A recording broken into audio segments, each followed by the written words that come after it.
पटना के बांकीपुर विधानसभा क्षेत्र में उपचुनाव होना है और ऐसे में तमाम जो बिहार की राजनीतिक दलें हैं वो कमर कस चुकी है और लगातार बैठकों का दौर जारी है। एक और महागठबंधन की बात करें तो वहां भी बैठक चल रही है और दूसरी ओर एनडीए की बात करें तो वहां भी एनडीए के तमाम घटक दल के बड़े नेता बैठक कर रहे हैं और अपने अपने प्रत्याशियों के जीत के दावे कर रहे हैं। ऐसे में अभी हमारे साथ कुछ लोग मौजूद हैं जो आरजेडी कार्यालय में हैं और जिस तरह से जो प्रत्याशी हैं आरजेडी की रेखा गुप्ता, उनकी जीत को लेकर के एक बड़ी बैठक आयोजित की गई है। देखिए अब बैठक में जो लोग शामिल हैं इनसे हम बात करेंगे कि आखिर इन लोग की रणनीति क्या है और कैसे अपने जो उम्मीदवार है उन्हें जीत दिलाएंगे। रेखा गुप्ता तो इस बार के चुनाव में भारी बहुमत से जीत रहे हैं। में कहीं इनका कोई टक्कर का कोई सवाल है नहीं। अब भारी बहुमत से जीत रहे हैं, अब कोई नहीं है इनके टक्कर में। 30 जुलाई को चुनाव होना है। सर, जो चुनाव होना है उसको लेकर के आप लोग तैयारियां कर रहे हैं। क्या लगता है कि पिछली बार जो चुनाव हुई थी उसमें भी लगातार एनडीए के द्वारा लालू परिवार पर टारगेट किया जाता है और उसी का शायद वो लोग फायदा उठाते हैं। क्या इस बार भी वही चीज वही चाल वो चलेंगे? देखिए, राष्ट्रीय जनता दल जो है इंडिया गठबंधन के तहत चुनाव लड़ रहा है और हम लोग आधी आबादी की जो हमारे एनडीए गठबंधन के लोग हैं वो है बेटी पढ़ाओ और बेटी बचाओ की बात करते हैं, लेकिन बेटी को सम्मान देने की बात नहीं करते हैं। लेकिन राष्ट्रीय जनता दल जो है वो महिला को उम्मीदवार बनाने का काम किया है, जो पूरा है आधी आबादी की बात करती है।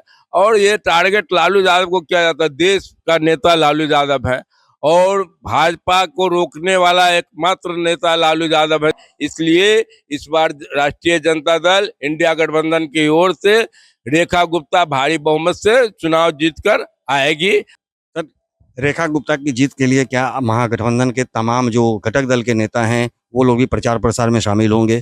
किस तरह से देख रहे हैं इस पूरे चुनाव को? तन मन से होंगे लोग। महागठबंधन के जितने नेता लोग हैं कार्यकर्ता टोटल होंगे ये लेके कि बाप के साथ बेटी सुरक्षित नहीं है, अब किसके साथ सुरक्षित रहेगी। यही 17 मर्डर केस के अभियुक्त इनको कोई गोली नहीं मार रहा है और बेचारा भरत तिवारी को गोली मार दिया गया कि काउंटर में है? तो यही तो इन लोग का है धंधा। सर, महिला उम्मीदवार बनाना कितना फायदेमंद होगा इस चुनाव में?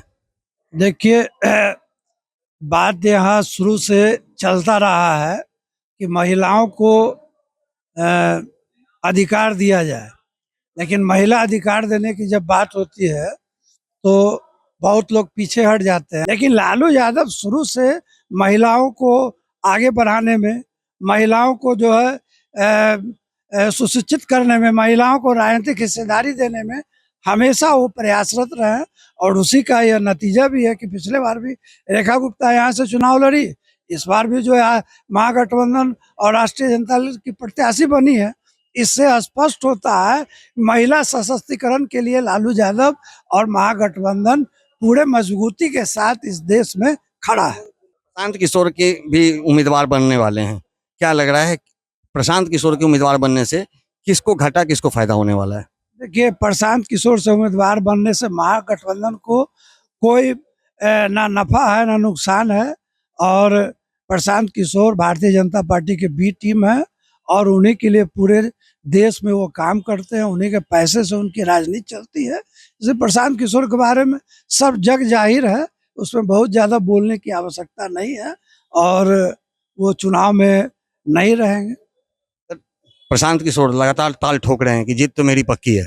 नहीं है, वो तो मोहन भागवत के होती है, दलाली करते हैं मोहन भागवत के। तो इसीलिए वो खड़ा कर गया है कि महागठबंधन वाला वोटवा काटो, लेकिन नहीं कटेगा इनसे। तो देखिए, जो लोग बैठे थे, तमाम जो लोग हैं आरजेडी कार्यालय में बैठे हैं, बैठक हो रही थी क्योंकि रेखा गुप्ता इस प्रत्याशी हैं, उनकी जीत को लेकर के एक रणनीति तैयार की गई थी। इस रणनीति के तहत जो इन लोगों का कहना है कि रेखा गुप्ता की विजय इस बार तय है और साथ ही कहा है कि प्रशांत किशोर जो हैं वो बीजेपी के बी टीम है और उससे उनका कोई फर्क नहीं पड़ता है, उससे महागठबंधन में कोई असर नहीं पड़ने वाला है। सहयोगी आनंद के साथ Gyanand Verma, AVI nation news, Patna.